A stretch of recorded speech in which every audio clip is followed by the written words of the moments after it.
Why is it that high functioning women stay even when they know they need to leave? And let's start by hi, my name is Tashira, and I am a 37-year-old mother of two who is a high functioning woman with ADHD. And I wanted to come on today and just have a conversation with you guys. Um, at the end of the day, having these conversations is very eye opening for not just me, but for some of the people that I know are watching me. And knowing that it makes me very nervous, first of all, because I know that it might hit a spot or two, it might really confront some of our thoughts and feelings that we don't always acknowledge or admit. So I was getting dressed to leave, and I just had these series of thoughts, right? So thanks, ADHD. But I was thinking about how high functioning women notice patterns, and we overthink and we overanalyze, and it just made me wonder that if we see these patterns, which we do, why is it that we continue to stay in situations or places that we know that we've outgrown? And so this is for the high functioning person who has been going over a decision in their mind over and over and over again, or repeating a conversation they had, or thinking about a decision that they made, and they're just like, why did I make that decision? Or, because I think that, or rather I feel that we do these things because it's based out of trauma. um I can only speak for myself, right? But I am the oldest of three in my mother's side. And I was the one who had all the responsibility. I had to cook, I had to clean, I had to take my little sister to school. Um, I had to pick them up from school. I had to make sure that they did their homework. Like I was the caretaker in the home until the age of 16 when I decided to leave, right? And making that decision was like one of the first decisions that I ever made for myself, where I just said, you know what? I quit. I'm done. And so it makes me wonder why I didn't take that stance with a lot of other situations in my life, right? Because when I say staying in places that we no longer should, I mean like staying in jobs that are not where we need to be, and we know it. Staying in situationships or relationships that we know we probably should leave, or even friendships that we know either the friendship is like so far removed from what it used to be, and or it's one-sided. And knowing that we can take stances in our lives for other things, it just makes me wonder why we can't do that with the most important things, right? Because you are the sum of the people that you hang with. And so if you and your friend are not vibing the same that you used to, but for whatever reason you decide that you're just gonna keep going with this friendship that is not only not serving you, but it's not benefiting the other person either, like, what is the point? That thought led me to think about friendships that I've had for years, or situations that I was in for years. And it took me, I did eventually make a stand, but it took me so long. Like, I wasted so much time nurturing situations and people that didn't give a damn about me. Like, if I can just be frank with you. Um, I remember this one friendship where I was friends with this person, and this person was friends with someone else that I am tied to by blood but don't get along with, right? And that should have been the red flag for me. But we hit it off, and um, I can literally think about all the times where I showed up for this person, I was there for this person, I followed through on what I said I was going to do with and for this person. But when it came to me, I never got that same effort back. And yet I stayed in this so called friendship, right? I continued to nurture and feed into this friendship. Um, that came to an end though, because one thing we're not going to do is play with my money. And so when you start playing with my money, now we have a problem, because when you play with my money, you play with my kids. And what we're not going to do is play with my babies. Okay? So, but it took something like that for me to see that, or not even see, because I think I noticed it way beforehand.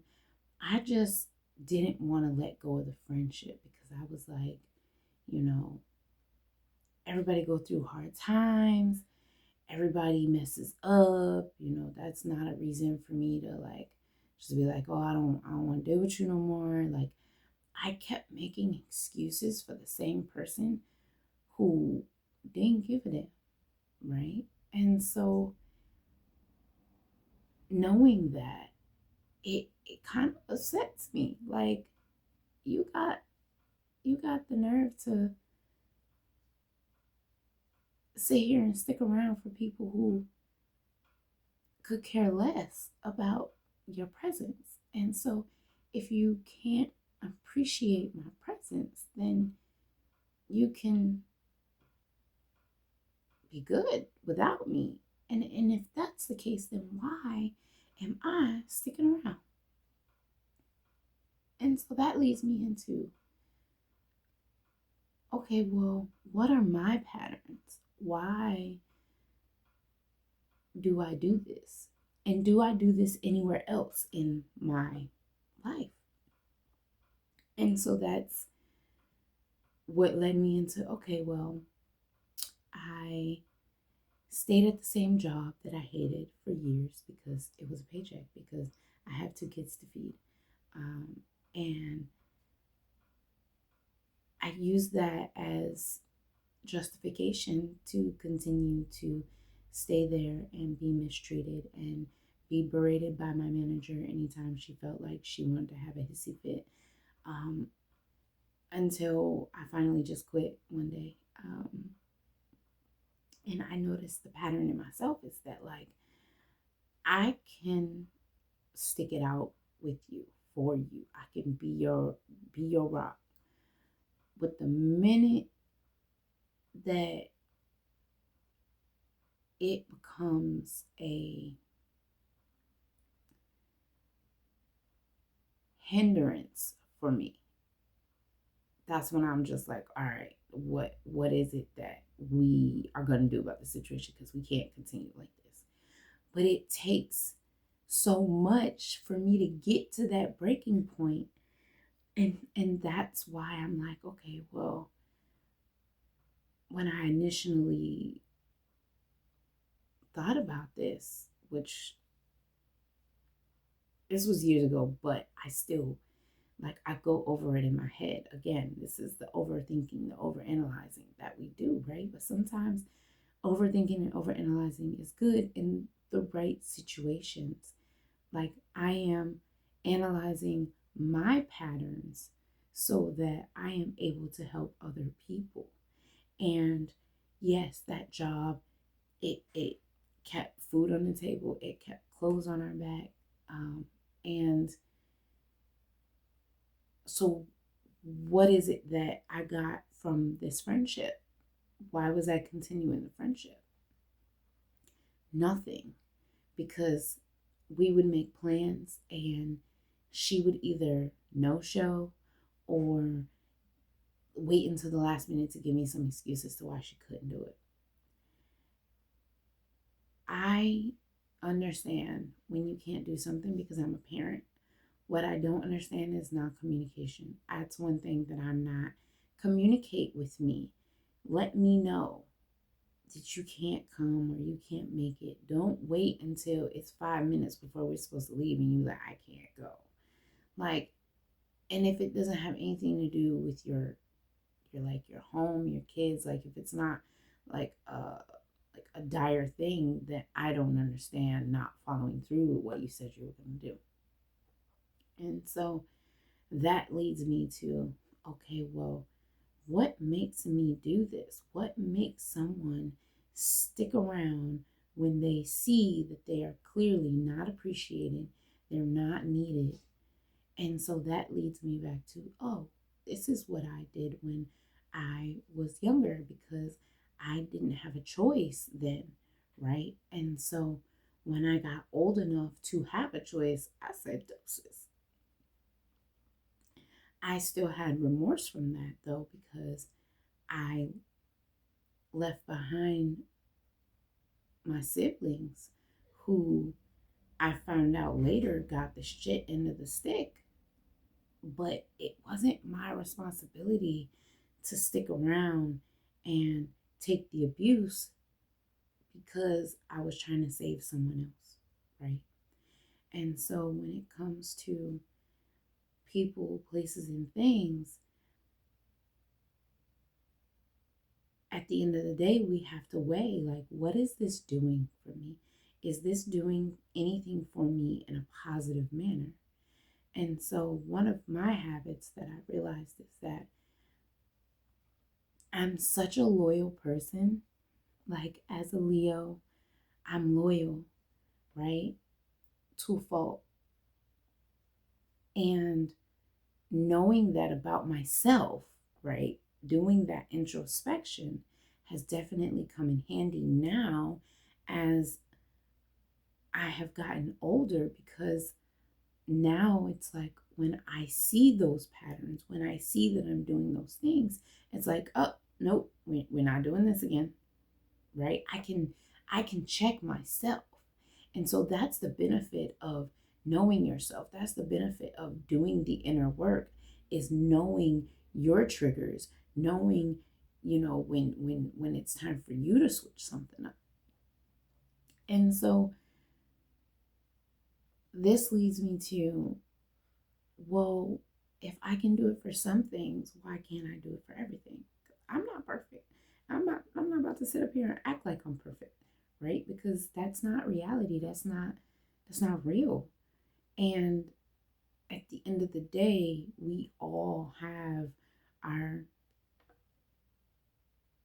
I don't want to say downfalls, because they're not downfalls, but we all have our lessons that we have to learn, because each one of us is here to learn specific lessons and play out specific situations And so, because that's what we're here for, right? And so, knowing this, knowing that I have a habit of being loyal to things for too long, loyal to ideas, certain things. I'm like, I pick it up and I'm like, oh well, I should stick it through because I don't wanna see this as another failure, or I don't want to see this as another thing that I did for a little while. And but I have to be honest with myself and say, yeah, but that's part of who you are.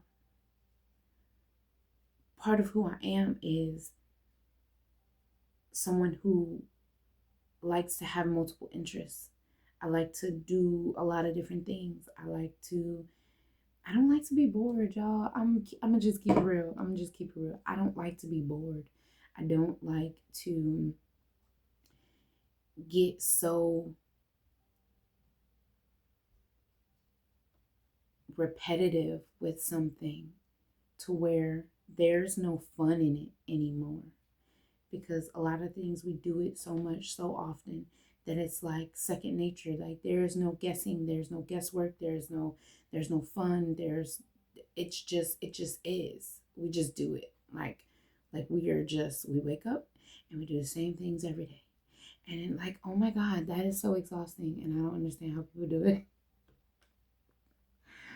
But I also get on myself for the same thing because it's like, okay, well, why can't you do that? Why can't you just be able to do the same things over and over again like other people? Well, because I'm not like other people.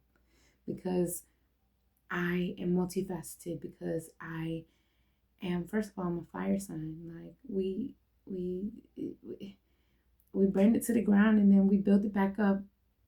And it's just like, okay, but like,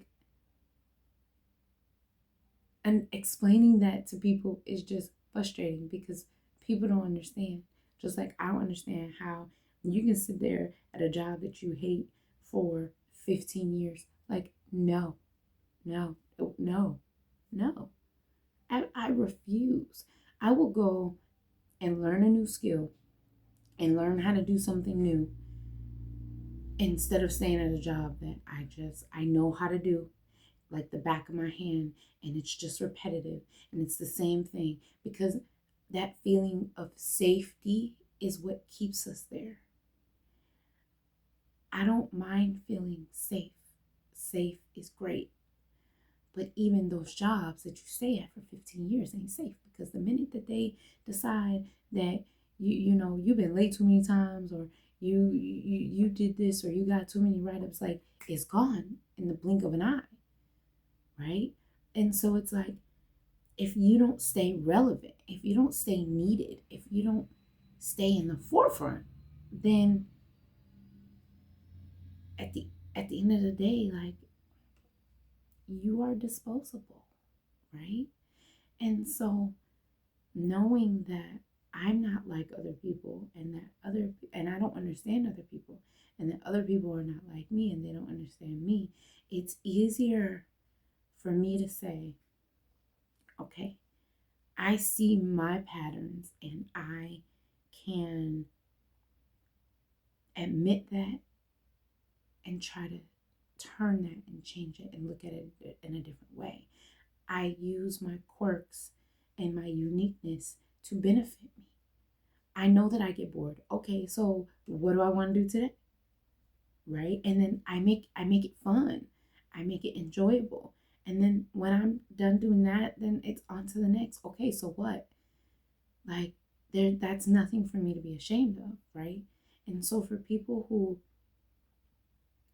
like to do the same thing over and over, and they like to have that safety net, that where like they don't, because they don't like change, or because it's what's safe for them, and that's fine. But why do you do that? What is it about, what is it about that keeps you there, even though you are bored out of your mind, you are disliked and disliked and hated, you are all of these things, but yet you're not willing, it's not enough for you to change it. Please explain that to me. I would love to know. And there is no judgment here, no judgment at all, because I'm ADHD as hell. So, and if you want to judge me, you can. I don't care. You can't say anything to me that I haven't said to myself. And so, therefore, at the end of the day, the only thing that matters is how I feel. That's why I'm saying, like, what is it that keeps you there? What is it that keeps you in situations that you know that you don't want to, nor should you be in? For example, I overheard a conversation yesterday on the way back from the gym. I was on the bus and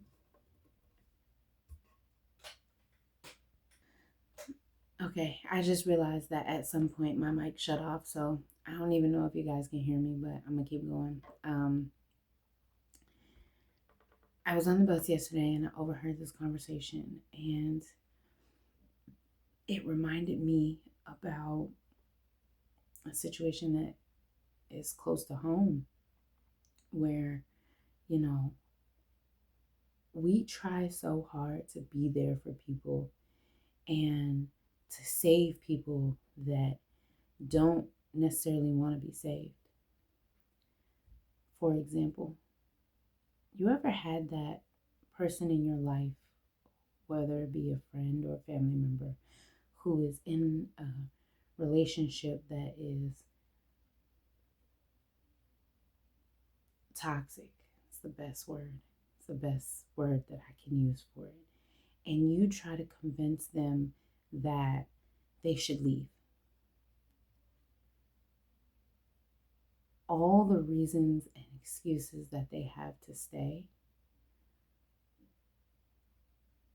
is crazy. This conversation was truly, truly like my heart felt for this person. Whoever was on the other end of that phone was like, because the person was telling him, oh, calm down. Like, what do like, what's going on? And basically, there seemed to be an abusive situation, but yet they were not willing to leave. And this person was like, well, you can come and stay with me and all the things, right? And you could tell by not only her facial expressions, but like what she was saying back, that the conversation wasn't going anywhere. And sometimes I feel like we just, as women, we are so loyal and we hold on even when we shouldn't. And no matter what anyone says to us, until we have had enough, none of that matters. None of it matters. None of it matters. None of it matters. And everyone does it, right? Whether it's a relationship, a friendship, a job, an environment, right? I mean, I had friends or acquaintances that I knew only came around me to party and drink, and then when I didn't have, they were nowhere to be found. But yet, whenever they knew, because they know my schedule, like when I get paid, we've been friends for that long. Oh, they want to come over and they want to hang out, and it took me, matter of fact, and it took me to get hit by a car for me to realize who was really in my corner, or actually for me to admit, right? Because there's a difference between knowing and actually admitting something, right? And so, like, my heart went out to this girl that was on the phone crying about her situation. And it just made me think, like,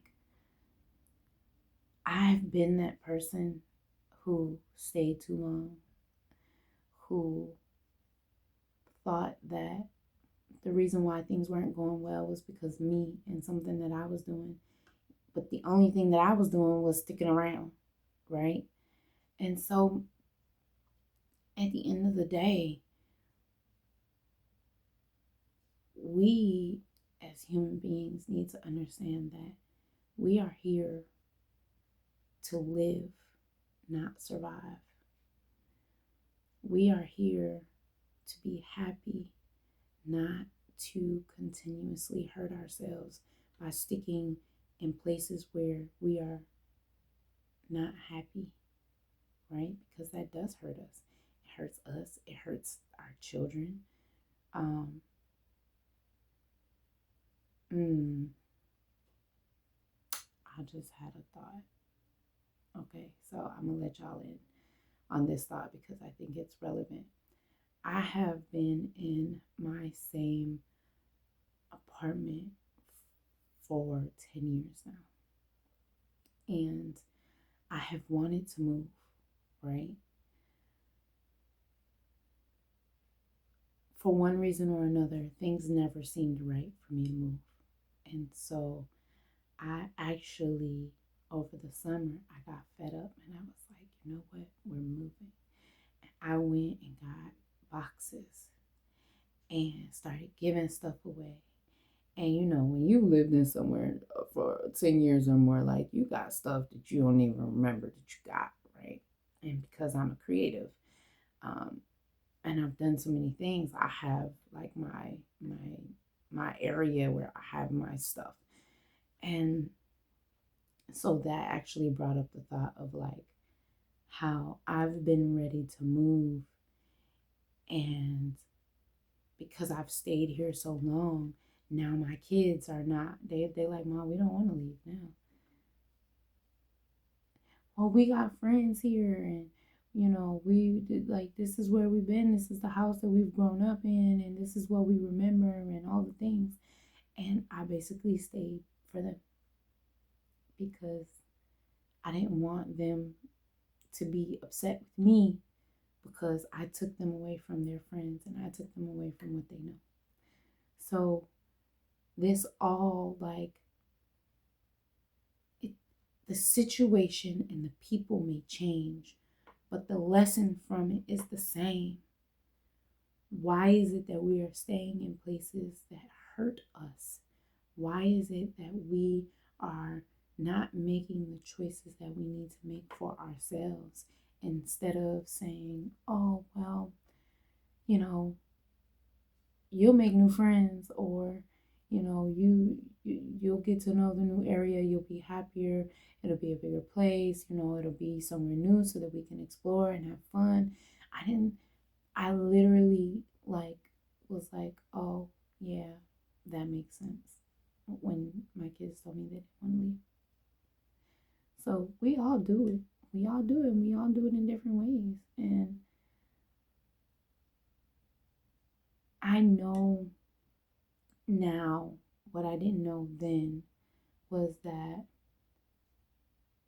well, back when I was in the unhappy job and stuff like that, is that we decide before we decide, right? So I was fed up with my job, and it took for them to mess up my schedule and put my schooling at risk for me to be like, all right, screw this job.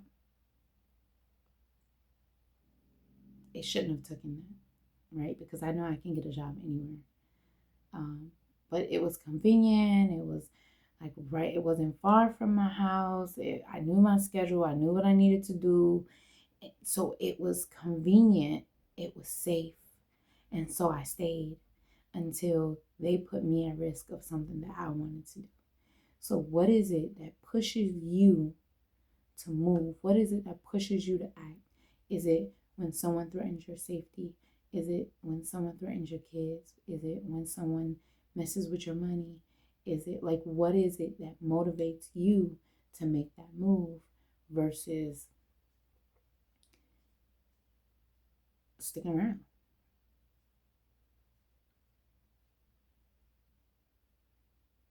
So yeah, like, what are your patterns? I'd love to know what you, if you've done the work or if you're doing the work, like what are some of the patterns that you see about yourself? Um, and how can you flip that? How can you say, okay, today I'm going to make a different decision.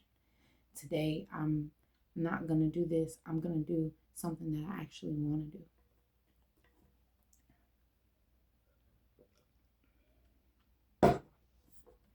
Need that coffee, honey. Making these decisions because we want to is a lot harder than when we're being put in a corner and saying, okay, now I have to make a decision. Like, I don't have a choice because I'm being forced to.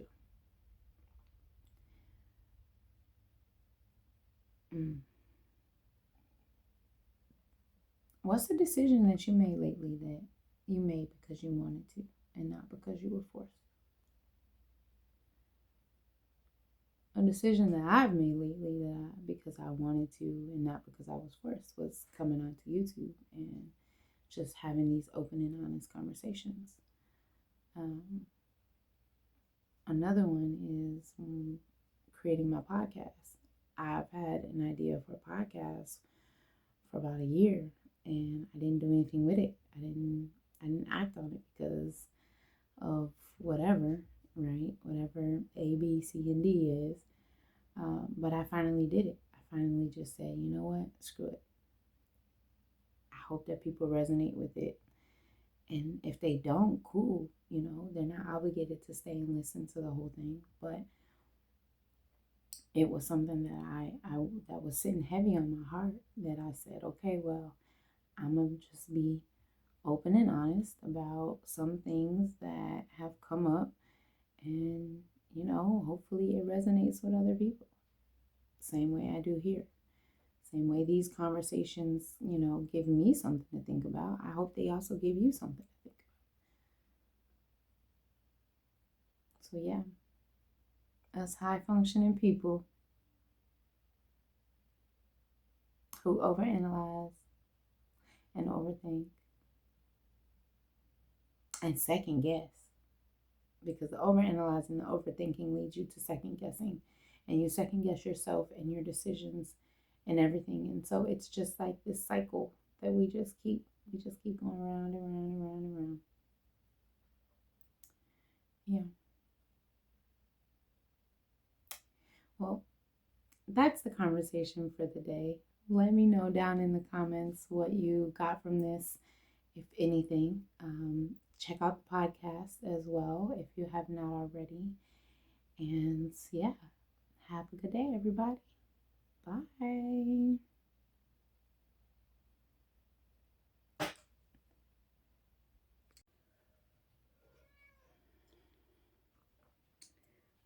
You want to come say hi?